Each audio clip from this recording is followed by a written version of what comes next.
Salut à tous, épisode 2 avec Intermarché Wanty Gobert Matériaux. Intéressant, équipe, on l'a vu à l'épisode précédent. On est sur Pro Cycling Manager 2022. Donc c'est l'occasion un petit peu d'essayer d'en découvrir via les premières courses de l'année, là notamment en ce mois de février, deuxième partie du mois de février, d'essayer d'en voir peut-être quelques aspects un peu nouveaux. Voici un petit peu l'écran de planification à ce stade-là.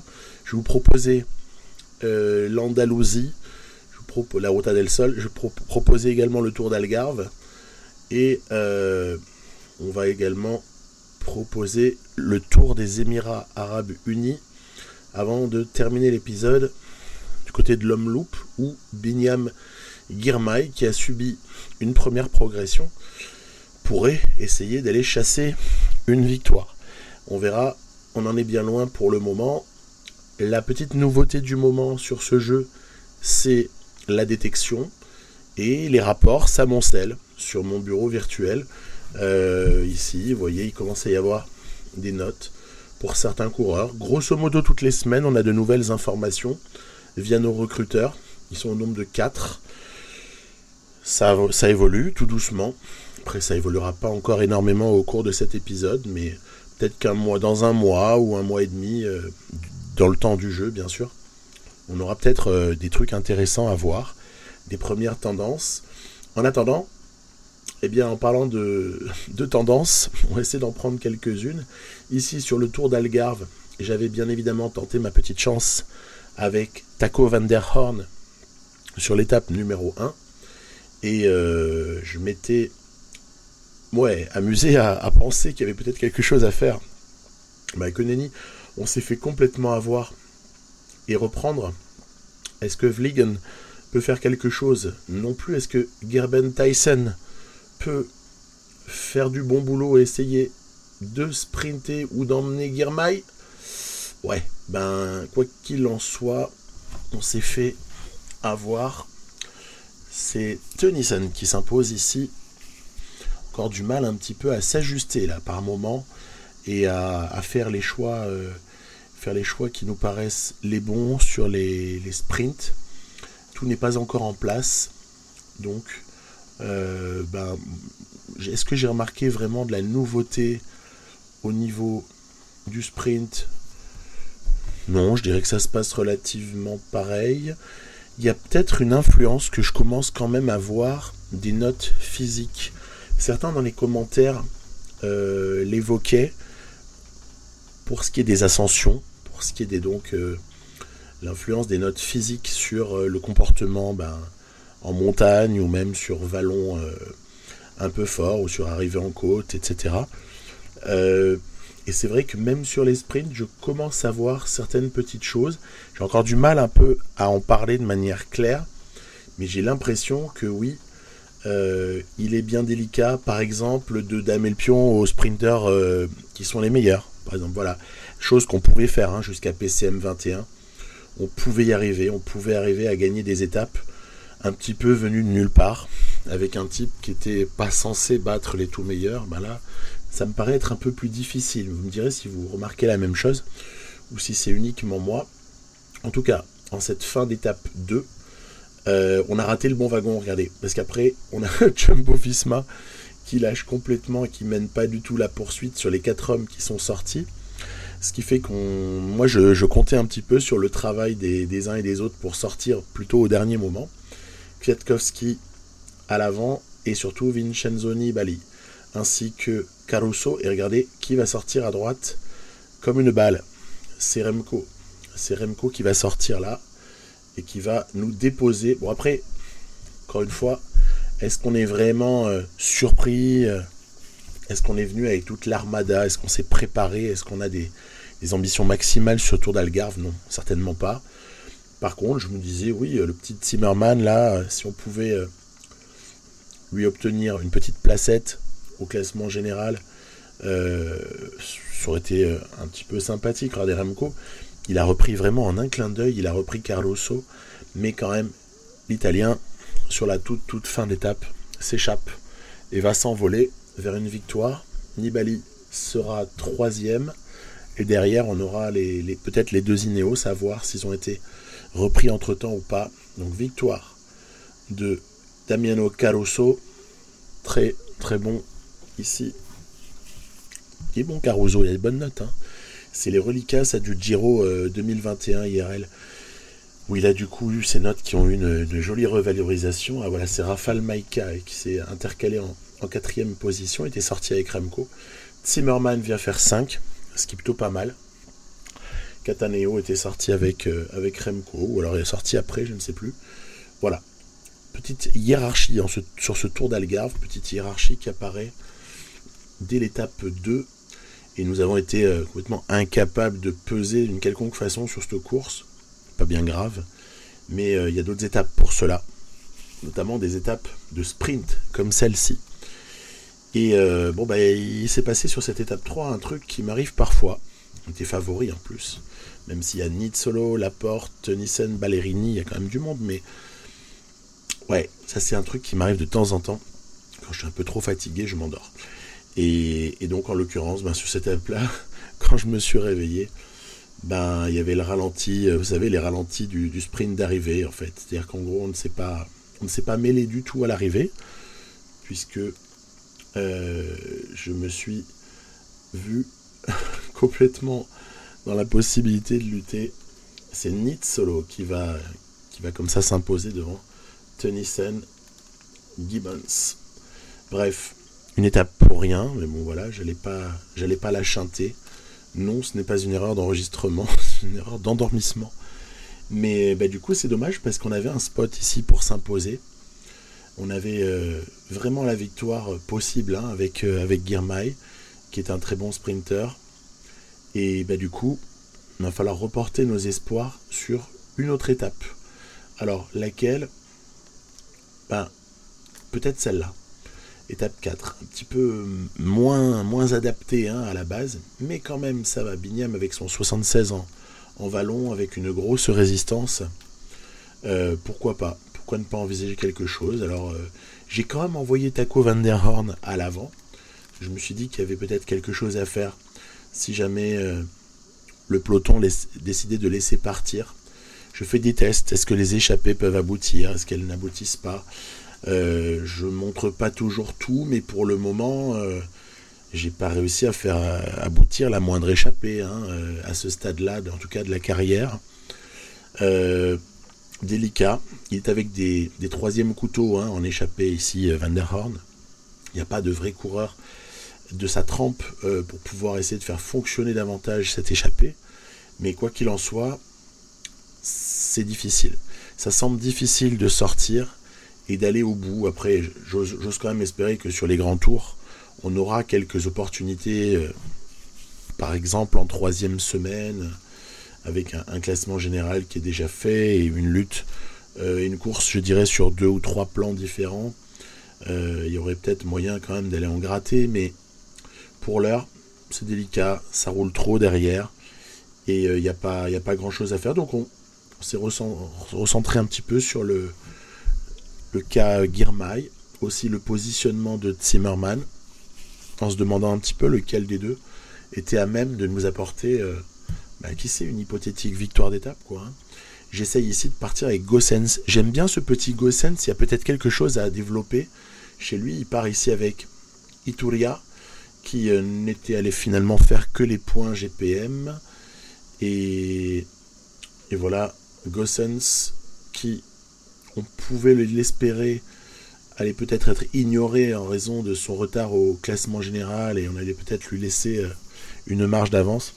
Pas du tout. Ça a roulé très très bien sur lui et on se retrouve ici donc presque au pied de la dernière difficulté. Alors, allez, il faut y aller et ne pas se laisser déborder. Regardez, c'est délicat parce que sur le plan de l'accélération, il y a des coureurs comme ça qui donnent énormément en début de difficulté. Et puis du coup, nous on part avec un retard certain. Mais regardez, il y a peut-être encore quelque chose à faire ici. Girmay, s'il arrive à passer, surtout, il va pas falloir se faire bloquer. S'il arrive à passer, Girmay pourrait peut-être nous faire quelque chose de bien. Allez, passe mon grand. Passe. Oui, c'est bon, il est passé. Et il a gagné. Donc, intéressant. Tiens, intéressant le petit Schmidt, là, le Suisse là, qui a gagné le Tour de Belgique dans la réalité l'autre jour. Zimmerman fait 3 en plus, qui fait un petit repositionnement au général. En tout cas, il y a peut-être un top 5, un top 10 qui va être possible sur ce Tour d'Algarve pour notre jeune Allemand. Mais surtout, on est venu chercher une victoire d'étape. Et on l'a en Algarve. Donc déjà, bon bah voilà, ce Tour d'Algarve est une réussite. Une victoire d'étape dans notre position, c'est toujours génial. Et en plus, ça tombe sur Girmay, qui est réellement peut-être le coureur phare en fait de cette équipe. C'est déjà sa 3e, je crois, à ce moment-là de la saison. Déjà sa 3e victoire, puisqu'il y avait cette petite victoire en Espagne au tout début là, et puis ensuite il en avait pris une en simulation au début du mois de février, et là c'est la 3e. Allez, on espère qu'il y en aura d'autres, n'en doutons pas. Et puis ça se terminera, ce Tour d'Algarve, par un contre-la-montre. Contre-la-montre, jamais évident pour nous, voilà, donc je l'ai géré avec plus ou moins d'intérêt, on va dire, plus ou moins d'application. Parfois aussi j'aime bien tenter des choses, même si je sais bien que ça ne va pas fonctionner, mais grosso modo, la vérité ne s'éloigne jamais beaucoup de 85 efforts de base pour ce qui est de ne pas perdre de barres rouges, et pour avoir une consommation a priori de barres jaunes qui reste assez proportionnelle ou proche de l'évolution du kilométrage pendant le contre-la-montre.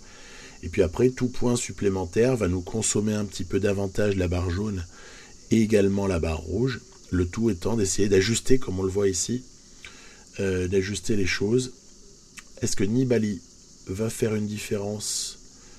C'est compliqué. Est-ce que Remco s'impose? Non. Il y avait un beau plateau, Ganna, Denis, Dumoulin.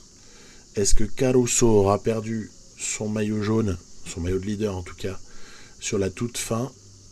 Bah écoutez, oui, apparemment, ça s'est joué en dessous de la seconde de différence. Et c'est l'ami Remco qui, comme d'habitude, j'allais dire, s'impose en Algarve. Parallèlement à ça, sur les mêmes 5 jours du calendrier, vous le voyez si vous y jouez, vous avez la Ruta del Sol, donc le Tour d'Andalousie, et on a mis comme ça 7 autres coureurs, puis on en verra encore 7 autres qui seront sur le Tour des Émirats Arabes Unis, puisqu'il y a un chevauchement entre les épreuves en question. Donc ici, du côté de l'Andalousie, on n'a pas exactement les mêmes objectifs. On a Quinten Hermans, on a Alexander Christophe présent, on a Aimé de Ghent, on a Baptiste Plancart, on a Menties également, qui peut peut-être jouer un rôle. J'ai laissé Taramae et Hirt pour le Tour des Émirats Arabes Unis. Allez, l'arrivée est proche. On aimerait bien avoir une étape aussi sur ce Tour d'Andalousie, sur cette Ruta del Sol. Ce serait pas mal, mais dans le final, en fait, George Bennett était sorti quelques secondes auparavant, là, et s'impose de fort jolie manière. Alors, peut-être que le resserrement à l'arrivée de la carte et les bâtiments qui sont alentour étaient pas très propices à bien voir les choses, mais c'est pour ça que je vous ai mis directement le ralenti. George Bennett devant Quinn Simmons, et malheureusement Lorenzo Rota qui est bien sorti, mais peut-être un peu tard. On a raté un peu le bon wagon en fait sur cette étape-là. C'est dommage. On aurait bien aimé avoir un maillot distinctif, ne fût-ce qu'un ou 2 jours, mais ce ne sera pas le cas. Bennett est donc sorti au bon moment. Vous voyez, ça c'est un truc qu'on n'avait pas sur PCM 21. Je pense pas que le mec serait sorti au même moment. On a une tendance, regardez ici aussi, Quinn Simmons, qui sort à un endroit où on l'attend pas vraiment. Il sort relativement loin de l'arrivée. Ça, c'est quelque chose qui a été annoncé en fait par le jeu, par les développeurs, par les équipes de communication autour du jeu. c'est des courses un peu plus folles. Et je ne peux que le confirmer. Hein, je ne suis pas le seul à le dire, je pense. Vous avez dû le remarquer également de votre côté si vous y jouez. Il y a des courses au scénario un petit peu plus fou. Il y a plus d'attaques lointaines. Il y a une capacité pour les plus forts. Alors là, Stuyven peut en faire partie, hein, des coureurs les plus costauds, à finalement pouvoir placer une deuxième attaque alors que la première a été placée il n'y a pas si longtemps, mais en fait, ils vont avoir, grâce à des capacités physiques supérieures, une plus grande tendance à récupérer et donc à pouvoir replanter un démarrage. Bon, après, là, il faut dire qu'on fait un très très gros effort, hein, en cette fin d'étape. Très très très gros boulot ici. Hermans va pouvoir bientôt se libérer. Rota a sprinté. Et Hermans, voilà, là on a vraiment laissé aucune chance. Alia, Christophe, même Rota n'a pas été pris. Regardez, c'est même Mentis qui va faire K. Donc là, c'est le quadruplé. Nous, on est encore plus fort que Jumbo Visma IRL avec son triplé là sur Paris-Nice. Souvenez-vous, c'était assez dingue en fait. Laporte, Van Aert, Roglic. On est encore un peu plus dingue. Nous, on fait un quadruplé. Bon, je vous rassure, j'en ai pas fait d'autres, hein, des quadruplés. Hein. Et c'était pas volontaire du tout de ma part. C'est juste que j'ai mis un peu tout le monde à sprinter à la fin. La seule chose qu'on va retenir, c'est que sur cette étape 2, au moins, on a fait le boulot. On est allé chercher notre victoire. Et le Tour d'Andalousie est déjà gagné. Pour nous, gagner au niveau de ce qu'on va en retirer. L'IA n'aura pas réussi à surprendre sur ce coup-là. Mais oui, la thèse des courses, toujours un petit peu plus folle. Et avec... c'est plus vivant, c'est plus agréable. L'IA peut nous surprendre. Et parfois, elle prend des paris perdants, certes. Mais elle prend aussi des paris gagnants. Donc, c'est pas mal du tout. C'est pas mal du tout, cette progression-là. J'ai pas joué le coup vraiment à fond, hein, après, pour le contre-la-montre, parce que, honnêtement... C'est trop difficile. On n'est pas du tout armés, nous, là, pour aller rivaliser sur un contre-la-montre comme celui-là. Donc, je suis contenté de mettre toujours le 85 de base. Et puis après, si je vois quelque chose qui reste à la fin en termes d'énergie, on peut éventuellement penser à accélérer, mais sans y croire réellement. On n'a vraiment rien à faire pour le général, là. Hein. On est absolument hors du coup. Il n'y a rien à dire. Il y a des types qui sont infiniment meilleurs. Et donc... on va limiter comme ça la casse avec certains, dont par exemple Quinten Hermans. Et puis c'est tout en fait, hein, c'est tout. Victoire pour Geraint Thomas. Geraint Thomas qui va regarder prendre le maillot de leader pour 1 seconde devant George Bennett. Et nous on est relégués, hein, bien sûr, assez loin. Vous voyez, il est à plus de 45 secondes, hein, Quinten Hermans. Voilà, pas grand chose à en tirer, mais c'est pas grave. On continue à observer. Vous voyez ici aussi scénario intéressant, on va dire double grosse ascension. Déjà des difficultés à ne pas se faire lâcher dans la fin de la première. Hein. Vous voyez Mentis, Rota, moi je ne veux pas boucher le trou à cet endroit-là, on est beaucoup trop loin de l'arrivée. Hein. Le groupe de 41 là avec le maillot de leader. On le laisse partir, on sait qu'on a une descente derrière, ça sert à rien de faire l'effort. L'IA va toujours avoir tendance en descente à vous ramener parce qu'on est avec des coureurs là qui veulent ramener leur leader et qui de toute façon récupèrent de l'énergie pendant la descente. Donc qu'est-ce qu'on va fatiguer nos propres coureurs? Ce serait stupide de le faire. Et donc c'est comme ça qu'on rentre dans la plaine, hein, juste après la descente de cette première difficulté du jour. On va essayer de voir, hein, de quelle manière. On n'a pas Julien Lafilippe, hein, on n'a pas qu'est-ce que je pourrais trouver comme exemple, Matej Mohoric pour basculer en tête et attaquer dans la descente. On n'a pas même un bon Tim Wellens, hein, nous ferait beaucoup de bien, hein, sur des situations comme celle-ci. Bon, on n'est pas armé de cette manière-là, il faut l'admettre. C'est un projet différent. Allez, Mentis reste bien aux avant-postes. En fait, j'aimerais bien à l'usure, et avec l'élimination de pas mal de coureurs, arriver à ce que Meintjes, rien qu'en restant placé, puisse obtenir peut-être une place un petit peu satisfaisante dans le top 10. Ça aurait été un objectif assez sympathique, mais allez, c'est peut-être envisageable ici sur cette attaque des 4 hommes qu'on aperçoit à l'avant. Meintjes s'est raccroché au dernier moment à Haig, Yates, Mas et George Bennett. On voit ici que ces 5 hommes du coup ont été rejoints par, je pense que c'est Yonis Aguirre là qui est en dernière position. Et puis après en fait malheureusement ça va un peu se regrouper avec ceux qui chassaient derrière et on va se retrouver avec une arrivée qui peut nous sourire. Allez, on se bat, mais ça va pas suffire. Regardez qui est-ce qui va s'imposer une nouvelle fois, c'est George Bennett. Encore, c'est pour un puncher ici. Puncher qui passe les bosses, enfin les ascensions même. Puncher grimpeur, mais puncher quand même. Donc j'aurais plus attendu Wellens pour être franc que Bennett ou Mas, mais bon, c'est comme ça. En ce début de saison, les formes des uns et des autres sont pas du tout équivalentes. On a peut-être Bennett à plus 4, alors que si ça se trouve, Mas était à moins 2. En fait, on n'en sait strictement rien.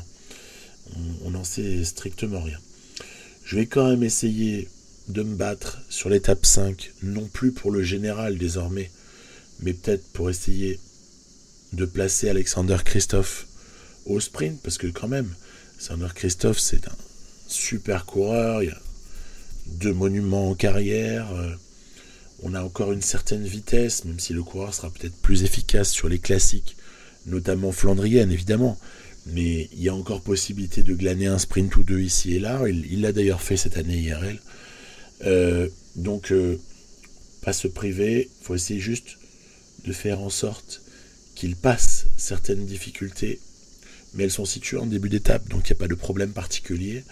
Il y a juste après cette toute dernière ascension en 3e catégorie là, qu'on aperçoit peut-être une 30aine ou 40aine de kilomètres avant l'arrivée. Donc voilà, étape tranquille, étape pépère. On a juste à voir si on arrive à se mêler à la victoire. Attention ici, ça peut nous lâcher. Attention. On peut se faire distancer sur ce genre de gros pourcentage. Là, ça atteignait quasiment les 12%. Attention.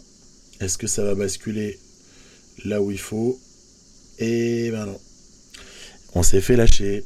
Et voilà. Et là, je vais me dire, bon, c'est simple. Il faut à tout prix recoller. Il faut recoller d'une manière ou d'une autre. Il y a encore un peu de plat. Regardez, il y a 28 bornes encore. Et à force de faire rouler les Aimé de Ghent, Rota, De Vrient, etc., Plancart, on va recoller. Allez, on va essayer de jouer notre chance maintenant de ce fait à l'arrivée. Plancart, derrière Hermans, prêt à lancer Alexander Kristoff, c'est parti. Plancart, une pointe de vitesse quand même, Baptiste Plancart. On a repris les échappés, on les a repris. Allez Alexander, tu peux le faire. Il y a quelqu'un qui va surgir, regardez. Qui est-ce qui va surgir? Tim Wellens. Yes. Et le plus amusant dans l'histoire, c'est que le général était hyper serré avant cette étape 5. Et qui est-ce qui va finalement gagner la Ruta del Sol? Je vous le donne en 1000. Tim Wellens, bien sûr. Eh ben oui.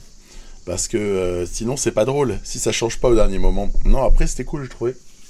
Oui, c'était bien d'avoir du suspense, en fait, jusqu'au bout. Après, voilà, je suis pas super fier de pas avoir réussi à prendre cette étape-là. Mais bon, ça fait partie, on peut pas toujours s'imposer. Voilà, il s'impose, Wellens, pour 6 secondes devant George Bennett. C'est joli l'action finale. Allez, bam! Le mec prend vraiment son envol et s'achève ainsi la Vuelta à Andalucía.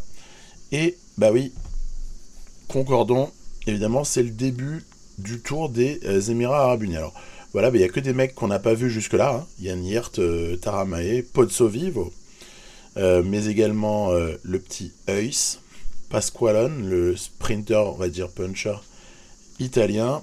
Bref, on a des coureurs assez sympas. Il y a aussi Bistrom, qui franchement a l'air bien précieux. Celui-là, je lui ai aussi concocté un bon petit programme. Alors après, le Tour des Émirats Arabes Unis, c'est pas palpitant. Donc, on va essayer j'essaie de le couvrir sans non plus vous en faire un long développement. Pourquoi ? Parce que déjà, d'une part, nos espoirs de victoire, ici je joue la carte de la roue de l'un ou de l'autre en fait, hein, pour essayer de me placer sur cette arrivée. Bon, pas grand chose à faire. Regardez, ultra domination Alpecin Phoenix, puisque c'est carrément Tim Merlier qui voulait lancer Philipsen, à moins que Philipsen se soit accroché délibérément à la roue de Merlier, qui était son leader, mais bon, on finit par pas trop savoir. Bref, doublé Alpecin Phoenix, nickel. Donc voilà, ça commence très bien, et ça commence d'ailleurs au passage hyper modestement pour nous. C'est pas grave, on n'a pas de sprinter. Quand je vous disais tout à l'heure que j'ai l'impression qu'il est difficile avec un coureur, mettons à 76 de sprint, il n'est pas évident de prendre le dessus sur tous les sprinters à 80, 81, 82. Oui, voilà. Mais après, peut-être qu'avec une forme du jour un petit peu plus favorable, ça doit être faisable. Et avec un bon train aussi. Et beaucoup de choses comme ça qui peuvent... Il y a le placement qui peut être important, très important sur ce genre d'arrivée. Ici, vous voyez, par exemple, j'ai pris des roues qui me paraissaient un petit peu plus intéressantes. Celle de Merlier, d'une part, et celle de Van Der Poel également, en me disant, voilà, si on est plus haut, peut-être qu'on va suivre plus haut dans le final, hein, et on aura peut-être juste à accélérer, parce que Pasqualone peut peut-être l'emporter. Non, l'accélération, c'est trop important à ce jeu. La note d'accélération fait que Groenewegen, devant Jacobsen, devant Merlier, qu'est-ce qu'on peut faire ? Honnêtement, hein, c'est pas évident. C'est pas évident, donc c'est pas grave, on continue. Hein. On continue. On sait que les victoires vont pas venir en permanence avec cette équipe, et tant mieux d'ailleurs. Hein. C'est un peu pour ça que je l'ai choisi. Et puis à d'autres moments, évidemment, ça va nous frustrer un petit peu, parce que on se dit qu'on aurait bien aimé, je sais pas moi, faire une 5e place, ou quelque chose comme ça. Non, il y en a 15, il y en a 13 devant nous. Hein. Et puis voilà, ce sera comme ça assez souvent, malheureusement. Ensuite, c'est un contre-la-montre de moins de 10 km, ce qui signifie que c'est la note de prologue, en fait, qui va jouer ici, hein, avec Kung, avec Bissegger, avec Cavagna, un début d'étape où quelques grands noms prennent déjà des grands noms du contre-la-montre prennent déjà le dessus, hein, donc on peut déjà voir que les meilleurs sont devant. Moi j'ai de l'espoir avec Rein Taramae en fait. Je me dis que lui peut s'accrocher, il peut aussi limiter la casse sur les ascensions. On sait qu'il y a deux arrivées au sommet, hein, sur ce Tour des Émirats Arabes Unis. Donc pourquoi pas. Après voilà, le malheur c'est que son chrono reste assez modeste, hein, comparé au chrono de d'autres concurrents. Il reste assez modeste. Pozzovivo a des notes physiques qui sont peut-être un petit peu moyennes quand même, hein, puisqu'elles sont un poil au-dessus de 70. Alors, ok, Pozzovivo, le jour où il a une bonne forme du jour, ça va lui faire des grosses notes physiques. Mais hormis ça, très très dur. Hein. Yann Hirt, en contre-la-montre, n'avance pas des masses. Roglic n'a pas réussi à faire basculer le truc. Qui est-ce qui l'emporte ? Bissegger aura conservé le dessus. Affini vient faire une jolie 3e place. On notera Ayuso ou Van Der Poel qui sont quand même pas si mal comportés. Et nous, on est très loin. On est très très loin. Notre meilleur coureur au classement général, il est 67e. Quoi. Donc peut-être que ça va s'améliorer ici, sur la montée. Hein. On va voir. On va voir l'arrivée en altitude, entre guillemets. On a pas mal d'espoir. Après, si j'avais aligné cette équipe-là, à la base, sur le Tour des Émirats, c'est parce que je me disais que, a priori, Pozzovivo pouvait être le favori pour être notre leader. Taramae pourrait l'aider, de même que Jan Hirt, et peut-être même Petili, ou alors Lorenz Heuss. Donc, ouais, j'avais pas mal d'espoir en fait. Oui, on voit que Pasqualone et Byström, hein, dans ce genre d'arrivée, n'ont pas beaucoup à jouer comme rôle. Hein. C'était juste des protecteurs en début d'ascension. Et le problème, c'est que, regardez, quand ça va commencer à accélérer, là, nous, on est en manque total de tranchant. On est en manque total de punch sur ces coureurs-là. Ce qui fait que on peut pas réagir face à Hindley, face à... Il doit y avoir Primoz Roglic pas loin, voilà, Miguel Angel Lopez. On a également Jean Almeida. Bon, c'est pas pour nous en fait. Voilà, ces arrivées-là, elles sont pas pour nous. On a encore plein de coureurs qui s'intercalent avant le premier Intermarché Wanty Gobert Matériaux. Donc bon, c'est comme ça, hein. C'est comme ça. Un petit peu à accepter. Là, on bouffe notre pain noir, hein, quelque part. Parce qu'après, on va avoir des zones de la saison qui vont être ciblées avec des pics de forme intéressants pour certains coureurs. Hein, donc je mange mon pain noir là en début de saison. Et puis après, je pense qu'on assistera à mieux. Que ce soit, par exemple, sur le Giro ou sur les classiques, évidemment. Mais pour parler des courses à étapes, Giro et Tour de France, voire même Paris-Nice, Tirreno, seront peut-être moins relous à jouer que ne peuvent l'être ces courses de tout début de saison. Puisque nous, si on n'a pas des bonnes formes du jour, mais on est complètement à l'arrache, quoi, hein, avec pas mal de coureurs. Donc voilà, c'est intéressant. Au niveau du comportement du jeu, tout à fait confirmer la tendance à ne laisser sortir sur ce genre d'étape plate comme celle qu'on a sous les yeux que 3 ou 4 coureurs maximal, excusez-moi, au maximum. Et c'est tout, hein. Et en plus on contrôle, on vérifie qu'ils sont pas trop forts. Enfin, bonne stratégie du jeu à ce niveau-là. C'est une étape sur laquelle j'ai eu beaucoup de malchance. On a Pozzovivo qui s'est effondré à un moment donné et qui a accumulé un retard invraisemblable sur la ligne d'arrivée. Jan Hirt aussi, vous l'avez peut-être vu à l'instant, chute de Jan Hirt. Et voilà, bah donc on n'est pas les seuls malheureux, hein. Il y a aussi Nairo Quintana, mais voilà, donc Hirt à terre, Pozzovivo à terre. Bon bah du coup là pour le général il ne nous reste plus que Taramae, quoi. Et donc Pozzovivo on terminera bien loin. Le pauvre il était tout seul, il n'y avait pas moyen de le ramener. J'avais pas envie de déléguer des équipiers. Sinon je pouvais pas du tout essayer de me placer avec Byström ou Pasqualone pour éventuellement contester l'arrivée. Et bon bah on voit bien Pasqualone 10e. De toute façon, je pense qu'on l'aurait jamais ramené Pozzovivo. Donc bon, bah perdu pour perdu, on l'a laissé un petit peu dans sa galère. Et on n'a plus qu'un seul coureur, vous voyez 24e, Taramae, plus qu'un seul coureur qui est concerné par un éventuel classement général un petit peu honorable. Allons-y. Allez, on va toujours essayer de rester en embuscade quand même sur ces étapes-là. On sait jamais. Pasqualone peut en caler une. Et Byström également. Il y a du vent en plus. 22, 21, 26 par endroit. J'ai pas les moyens de provoquer des bordures. Mais une très forte équipe pourrait avoir les moyens de le faire. Hein. Donc il faut rester très très bien placé.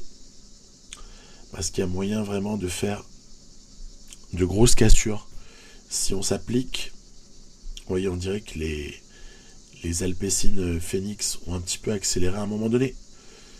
Ouais, mais c'était le sprint final. Et regardez, Polit va faire 2, derrière Jakobsen, Sagan 3 et Pasqualone 4. Allez, enfin, on aura donc à la toute fin de ce tour des Émirats, enfin c'est que l'étape 6, mais voilà, on aura enfin réussi à aller chercher une place un petit peu honorable avec Pasqualone, mais c'est très très très difficile. De me dire ouais, pourquoi t'as pas mis Christophe ou pourquoi t'as pas mis Biniam Girmay par exemple, ça aurait été bien. Ouais, mais le problème c'est que si vous les mettez sur UAE, vous pouvez pas les aligner sur le Omloop et Newsblad, et moi je voulais absolument les faire apparaître sur Omloop, hein, donc voilà la raison. Allez, encore un suspense dans cette étape 7, lequel? Le suspense du classement général, puisque Hindley, d'ailleurs on voit son équipe là qui travaille à l'avant, Hindley fait travailler la Bora-Hansgrohe puisqu'il est en tête au général et qu'il a bien l'intention de conserver son maillot de leader. Bernal en embuscade, Roglic en embuscade, et nous on se dit Pozzo Vivo, c'est bon, tout le monde va le laisser sortir. Il représente aucun danger, Domenico Pozzo Vivo. Non, pas du tout. Contre-attaque de Mollema après que tout le monde est roulé sur l'ami Pozzo Vivo. Du coup, évidemment, je me retrouve totalement sous-calibré pour ce qui est de faire face à l'accélération et au durcissement là, en cette fin d'étape de la part des tout meilleurs, et à se passer encore une fois quelque chose au tout dernier moment. Regardez bien Primož Roglic. Il va faire une différence assez impressionnante sur la toute fin. Regardez, voilà, Primož échappe à la vigilance de Jay Hindley. Et qu'est-ce qui va se passer là encore? C'est marrant, il y a des basculements, plusieurs basculements sur cet épisode qui sont mais vraiment au tout dernier moment de la course, sur la dernière étape et limite dans les derniers hectomètres de la dernière étape. Ça va pas faire exception hein, ici. Vous aurez Primož Roglic, on va voir l'écart avec Hindley, ça va être rigolo. Donc il s'impose à la toute fin, prend la bonif. Est-ce qu'il y a un écart? Ça on va le voir de suite. Est-ce qu'il a récupéré des secondes? Oui, il y a eu 11 secondes de crédité. 11 secondes plus 4 de différentiel de bonif. 10 contre 6. Ça fait 15. Et 15, ça va suffire à prendre le général pour 1 seconde. Voilà. Roglic, Hindley, Almeida, Bernal, Bilbao, Lopez. Quel top 6 d'exception sur ce Tour des Émirats. Alors c'est dommage, il n'y avait pas Tadej Pogačar. C'est vrai qu'on peut vraiment avoir ce regret-là, hein. Mais ça reste quand même pas mal comme plateau. Jolie victoire pour Roglic. Et dernière course déjà de cet épisode, ici, le Omloop et Newsblad. Après on s'arrêtera et puis on reprendra avec Kuurne à l'épisode 3. Donc sur l'Omloop et Newsblad, Mads Pedersen, Sonny Colbrelli, Jasper Stuyven, Matej Mohoric notamment, sont les têtes d'affiche. Ça veut dire quoi? Il n'y a pas Wout van Aert? Non, mais Van Aert sera là très bientôt sur quelques petites courses par la suite. On va le retrouver, le Wout, mais il n'était pas là précisément sur Omloop. Après, il y avait, je pense, Laporte, comme d'hab, en leader. Benoît devait être pas loin. Voilà, il y a quand même du monde. Après, attention, il faudrait le prendre, hein, Sonny Colbrelli aussi, hein, parce que quand il est en bonne forme et bien emmené, il est dur à prendre, l'Italien. Dans le jeu maintenant, hein, puisque malheureusement, il y a peu de chances qu'on le voit de nouveau performer de la sorte en vrai. Pedersen, allez, lui nous fait peur. Mads Pedersen, gros client pour ce genre de course. Puis, de toute façon, pas non plus faire de faux suspense. Tout doit se passer dans l'enchaînement entre le mur et le Bosberg, c'est sûr. Hein, donc c'est l'enchaînement final là qu'on aperçoit. Donc d'ici là, il faut juste être placé, pas prendre de cassure, gérer bien la protection des leaders. Quel leader? Girmay. Même s'il est à -2, Biniam Girmay, c'est évidemment lui le leader. Et puis, leader alternatif, Alexander Kristoff. Kristoff a toute l'attitude pour essayer Tiens, alors qu'on voit que Matteo Trentin est sorti ici. Attention à Trentin. Faire gaffe, faut pas laisser Matteo Trentin prendre trop de champs. Ce sera maîtrisé. Allez, on est bientôt arrivé au mur. Et attention, parce qu'à peine on se relâche, vous voyez, à peine on se relâche, on recule dans le peloton et on est tout à fait concerné par une cassure au cas où. Hein, donc vraiment, ces courses flandriennes doivent être l'objet d'attention du début à la fin. Hein. C'est pas faire du x8 aussi facilement que ça hein, sur ces courses-là, je l'avoue. Allez, De Vriend qui allume une petite mèche en début de mur. Plancart qui suit avec Girmay dans la rue. Où est Christophe? Ça va. Christophe est juste derrière. Attention, c'est sorti. C'est sorti avec Stuyven Colbrelli notamment. Faire attention à ça. C'est sorti et c'est sorti sans nous. Donc là, obligé de rouler. Après, il n'y a pas un énorme différentiel là, entre les groupes. Mais si quand même, hein, Colbrelli et Turner, ils ont déjà pris un peu d'avance. Hein. Donc on a été surpris, malgré tout l'appel à la vigilance que je faisais juste avant. On s'est fait surprendre par Colbrelli là. Allez, il faut essayer d'avancer un petit peu. Aïe, aïe, aïe, aïe, aïe. On a du mal, on plafonne. On plafonne et on est mort, on n'en peut plus. Plancart, il lui en reste, heureusement. Girmay, il lui en reste plus beaucoup. Et là, il n'y a plus qu'à espérer que Christophe, peut-être dans la bonne roue, celle de Stuyven, soit ramené, alors qu'on voit Tish Benoît qui sort et qui essaie de revenir sur le duo Turner-Colbrelli. Tish Benoît, allez, mon Tish, sauve-nous au moins l'honneur, même si tu fais pas partie de l'équipe.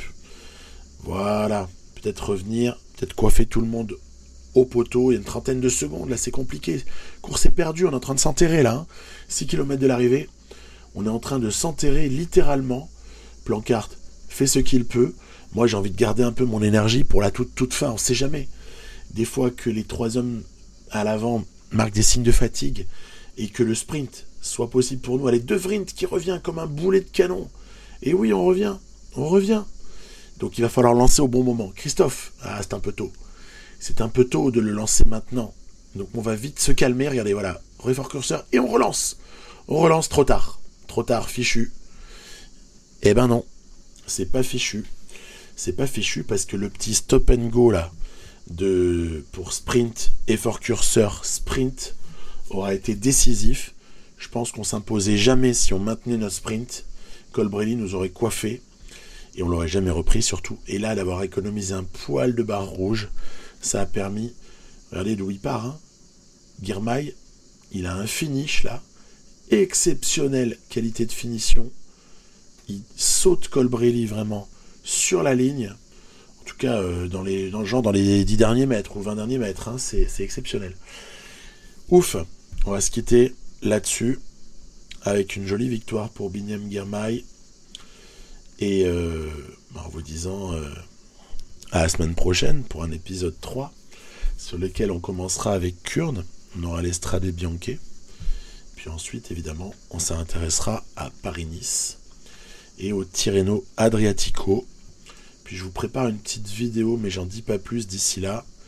Ce sera court, mais il y aura un truc à gagner. Voilà, j'en dis pas plus. À plus, bye bye.